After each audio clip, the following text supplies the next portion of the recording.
ജ്യോതിഷ്. ഞാൻ +1 വിദ്യാർത്ഥിനിയാണ്. Government model HS Chavadinada സ്കൂളിലാണ് ഞാൻ പഠിക്കുന്നത്.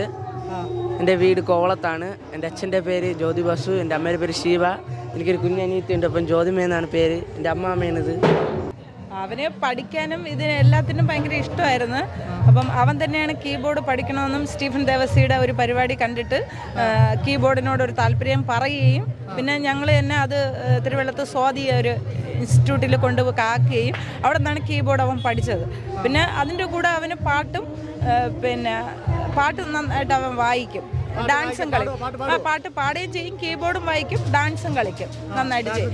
ഇപ്പം അവൻ +1 ചാവടി നടയിലാണ്.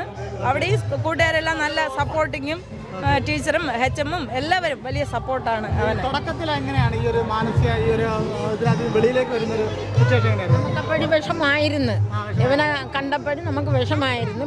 പിന്നെ ഇതുപോലെ ഓരോയിടത്തും പോയി നമ്മളെ പ്രയാസം അങ്ങ് മാറി. ഇപ്പോഴും നമ്മളങ്ങനെ അങ്ങ് എല്ലാം കൊണ്ടും കഴിഞ്ഞു പോവുകയാണ്.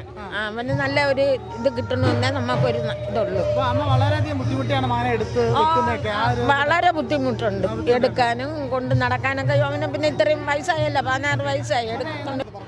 എൻ്റെ ആഗ്രഹം എന്ന് വെച്ചാൽ സ്റ്റീഫൻ ഡേവിസ് സാറിൻ്റെ കൂടെ ഒരു പ്രോഗ്രാമിൽ ഒന്നിച്ചിരുന്ന് കീബോർഡ് വയ്ക്കുന്നതാണ് എൻ്റെ വലിയൊരു ആഗ്രഹം.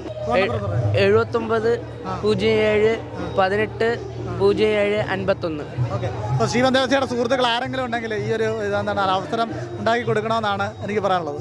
രണ്ടാമത്തെ ആഗ്രഹമാണെങ്കിൽ AR റഹ്മാൻ സാറിൻ്റെ കൂടെ ഒന്ന് പെർഫോമൻസ്, രണ്ടുപേരും കൂടെ ഒന്ന് പെർഫോമൻസ് ചെയ്യുന്നത്, അതാണ് എൻ്റെ ഒരു ആഗ്രഹം. അപ്പോൾ എനിക്ക് ചെന്നൈയിലൊക്കെ ഒരുപാട് സുഹൃത്തുക്കളുണ്ട്. നമ്മുടെ ചെന്നൈയിലുള്ള സുഹൃത്തുക്കളാണെന്ന് പറഞ്ഞത് AR റഹ്മാൻ്റെ കാണാൻ വേണ്ടിയുള്ളൊരു സംവിധാനം അറേഞ്ച് കൊടുക്കണം, അല്ല ശിവൻ ദേവസി സാറിൻ്റെ കൂടെ ഒരു പെർഫോം ചെയ്യാനുള്ള ഒരു അവസരം ഉണ്ടാക്കി കൊടുക്കണമെന്നാണ് എനിക്ക് പറയാനുള്ളത്. അവിടേക്ക് നമുക്കൊന്ന് ഈ ഒരു അദ്ദേഹത്തിൻ്റെ ഒരു ആഗ്രഹം എത്തിക്കാൻ എല്ലാ ആളുകളും സപ്പോർട്ട് ചെയ്യണമെന്നാണ് എനിക്ക് പറയാനുള്ളത്.